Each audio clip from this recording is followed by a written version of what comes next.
தென்காசி மாவட்டம் கடையம் நித்திய கல்யாணி அம்மன் உடனுறை வில்வ வனநாதர் சுவாமி கோவிலில் ஆருத்ரா தரிசனத்தை முன்னிட்டு நடராஜருக்கு சிறப்பு அபிஷேகம், அலங்காரம், ஆராதனை மற்றும் தாண்டவ தீபாராதனை நடைபெற்றது. இது குறித்தான முழுமையான விவரங்களோடு எமது செய்தியாளர் அழகிய நம்பி இணைப்பில் இருக்கிறார்.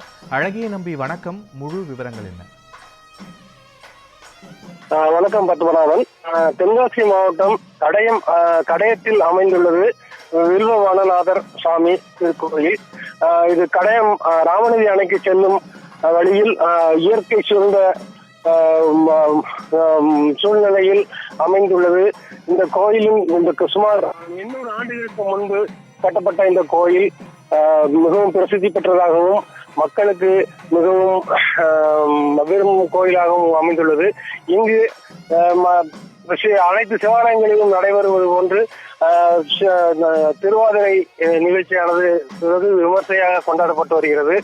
கடந்த 25ஆம் தேதி முதல் திருவாதிரையை முன்னிட்டு இங்கு சாமி அம்பாளுக்கு சிறப்பு பூஜைகள், அபிஷேகம், ஆராதனைகள் மற்றும் தேவாரம், திருவாசகம், திருப்பாவை, முற்றோதுதல் உள்ளிட்டவை நடந்து வருகிறது.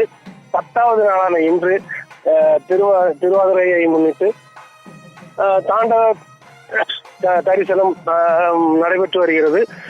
இதற்காக அதிகாலை 3 மணிக்கு நடராஜருக்கு சிறப்பு அபிஷேகம், அதாவது பால், பஞ்சாமிர்தம், தேன், மா உள்ளிட்ட பல்வேறு பொருட்களை கொண்டு சிறப்பு அபிஷேகம் நடைபெற்றது. தொடர்ந்து சிறப்பு அலங்காரம் செய்யப்பட்டு தாண்டவ தீபாராதனை நடைபெற்றது. இந்த தாண்டவ தீபாராதனையில் ஏராளமான சுற்றுலா இந்த பக்தர்களும் சிவனடியார்களும் கலந்து கொண்டு வழிபட்டனர். இந்த கோயில் பகுதியானது பாரதியார் இந்த பகுதியில்